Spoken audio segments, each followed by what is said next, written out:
Hello everybody, welcome to my channel and to my video. I'm known as Kimberly Piano on YouTube, but also as classical pianist Kimberly Davis, and I am here with the phenomenal Puerto Rican composer William Ortiz. I'm so excited that he's here with me today. He is a professor of music and humanities at the University of Puerto Rico in Bayamón. He also teaches at the Conservatory of Music of Puerto Rico, and he is the music director of the Ateneo Puertorriqueño, which in English, I guess, would be the amphitheater, Puerto Rican amphitheater. I don't know what that would be in English, but amphitheater, I guess. So everyone say hello to William Ortiz. Hi, Kimberly. How are you? I'm very good today. I'm very excited that you are here, and I am ready to get started. So when did you start composing?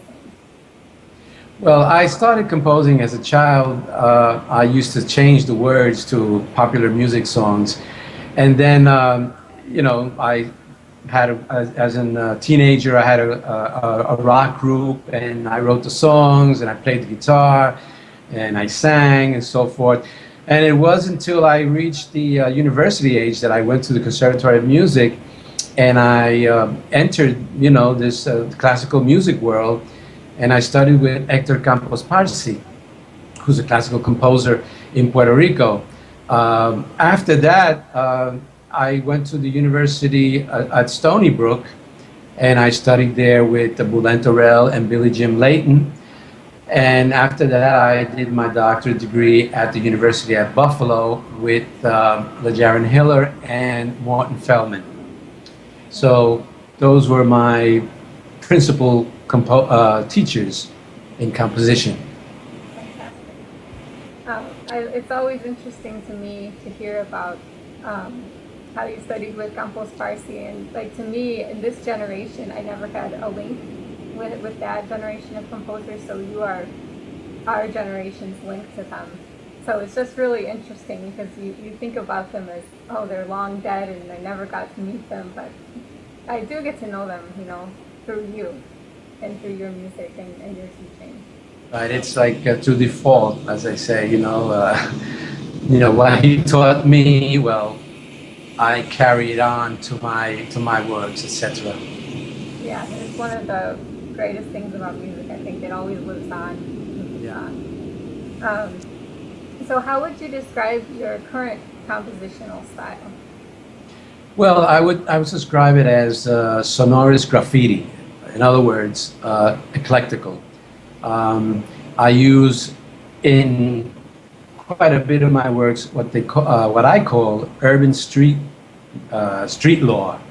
That is elements, harmonic elements, rhythms, melodies that I would hear when I was a child growing up in New York City, in Brooklyn specifically.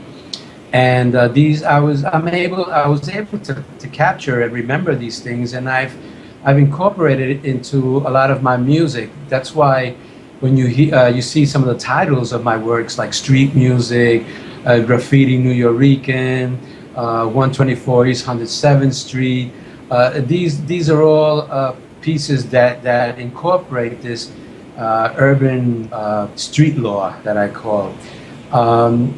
But also, I also I played piano in a salsa group in Puerto Rico. So that also is an influence, and I've had, there's are elements of salsa. So how has your music changed over time? Okay, well, when I was studying, what we studied was I'm talking about 1970s, and the 80s. We studied there was the movement at that time, or what was in fashion was the avant-garde, this electronic music, aleatoric music, serialism, dodecaphonic music, chance music. And that was a great influence in my music, the music of Webern, the music of Schoenberg, Stravinsky. And so there's elements of that, you know, in my music, of course. You know, as a student, you absorb all these influences. But then now my music has I've incorporated more melodic elements in my music. The forms are a lot more, I think, clearer than they used to be, and the music is a little bit more accessible, trying to maybe reach a broader audience. Well, speaking of that, I happened to sort of re-premiere, I guess, a piece by William Ortiz. He composed the first version of it in 1983, his piece Del Tango, and then he revised it in 2013, and I premiered this revised version at New Jersey City University this past October. What was your inspiration for the piece Del Tango? Well, the inspiration was the contradanza cubana, because the tango has its roots in the contradanza, Cuban contradanza, which is, you know, the Caribbean. And from there, you know, we have from the contradanza, we have the danza puertorriqueña. The piece was commissioned in the 80s by this North American pianist Ivan Mikashov. He commissioned various composers to write tangos. He wanted to have he was going to present a marathon, a piano marathon of tangos in New York City, and that piece, the Tingo Tango, was one of the pieces he performed there. And now I revised the piece in 2013, last year, and thanks to you, Kimberly, for re-premiering it, as you say, in New Jersey College. And I got a wonderful recording of it that you sent me, a wonderful interpretation. Thank you very much for that. No, it was my pleasure. And so I hope that many people will watch the video of me performing that work so that they can hear it and also appreciate it. So who are your musical influences? Well, as I said, my musical influences have been the avant-garde of the 20th century, the 50s, the 60s, the 70s, 80s, and also the popular music. As I said before, I was raised with popular music. I had my rock group. I played salsa music. I played piano in salsa. I played guitar in a rock band. All of these things. I sang doo-wop with the black musicians, with black singers, rhythm and blues groups. All of these things have informed my music in one way or the other. You can't get away from it, really. You know, and then what I do is, as you could see in Del Tango, is that combination of those two elements are fused together, and hopefully, well, you know, I produce a new work that, you know, people would enjoy. Well, speaking about the audience, what do you want your audience to feel or understand after they hear your music? Well, I want them to come out feeling satisfied aesthetically, feeling that they've experienced a new work, a new sound, something different, that they were able to maybe feel something spiritual in the work that they heard, that I was able to communicate the purpose of the piece. The Tingo del Tango was that combining, you know, the contradanza with the tango, but maybe elevating those elements, that rhythmic elements, into a new plane, a new piece. So if I've communicated with them, if they can feel that, then I feel I've been successful. So in what direction do you think classical or art music is headed in the future?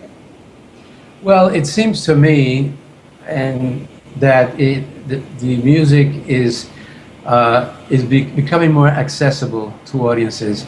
As I said before, the music of the 20th century was experimental, and the composers really didn't care if you liked the music or not, and the audiences sort of like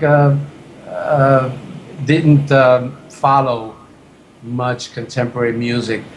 But I think now the composer is changing his attitude in general, and is sort of trying to find an audience and trying to write music that people can relate to. So in general, I think that's what's happening today. But you never know. I mean, you never know. Maybe a neo-serialism will come back again. I don't know, in a few years. You know, art is something that is very unpredictable. So who knows? My hope is that as people meet you in this interview and hear your music, that they'll realize that it's not so scary after all. You know, that there's so much music out there, contemporary music that is being created. That there's people like you that are living and working and creating it, and it's for them. You know, it's not in an ivory tower somewhere. So people have to hear it. People have to hear the music. It's just that the music is not performed. The people don't hear it. What they hear is, you know, just popular music all the time, but which is not bad. But also they should listen to art music. There's so much to art music has so much to offer. So that's what I do. My music is not for just a certain elite. It's for everyone. It's for the masses. And you know, I hope that they will be able to enjoy it, to hear it, first of all, so that they can have access to it, so that they can enjoy it. So what advice do you have for the next generation of composers? Well, I think that they have to work hard, work hard, work hard, and work hard. Composing is not easy, especially being an art music composer, contemporary music composer. But you have to follow your own instinct. You have to follow your way, and you have to take risk, no matter what people say or whatever, how you're criticized. Just keep working at it, and eventually people will listen. People will listen to your music, and try to find your inner the music that you have inside yourself, and bring that out, no matter what. Follow your ear, and take chances, take risks. Okay. Well, thank you so much, William. That's all that we have time for today. But again, thank you so much for being here. We loved listening to you and listening to your insights and your perspectives and answering our questions. If anyone has any more questions for William, you can leave them in the comments, and I'll be sure to have him answer them, and I'll give you his answer. So now it's link time. So here we go with all these links that you need. I have a link for watching the piece of his, the Tingo el Tango. You'll see a performance by that, a link for that. Also a link to watch this video in Spanish. Si quieren mirar la entrevista en español, aquí tienen el enlace. I also have a link to go to William Ortiz's website, so you can find out more information about him, as well as a link to where you can buy his music on CD Baby. Also a link to where you can find his scores. And I think that was all of them, right? I think that's all the links that I have up there. But that's not too much to handle. Also, I'm going to ask that please subscribe to this channel. I want this to be the hub of contemporary music. So here you'll find all that you want to know about contemporary music. I'll have interviews with composers, important composers like William Ortiz, and also videos of me performing this music. So it'll be a channel, you know, where everything that you need about contemporary music is right in one place. So please subscribe, and thank you so much for watching. Thank you again, William, for being here. Thank you. Thank you. It's a pleasure. It has been a pleasure. So again, thank you to everyone watching, and I hope you have a fantastic day.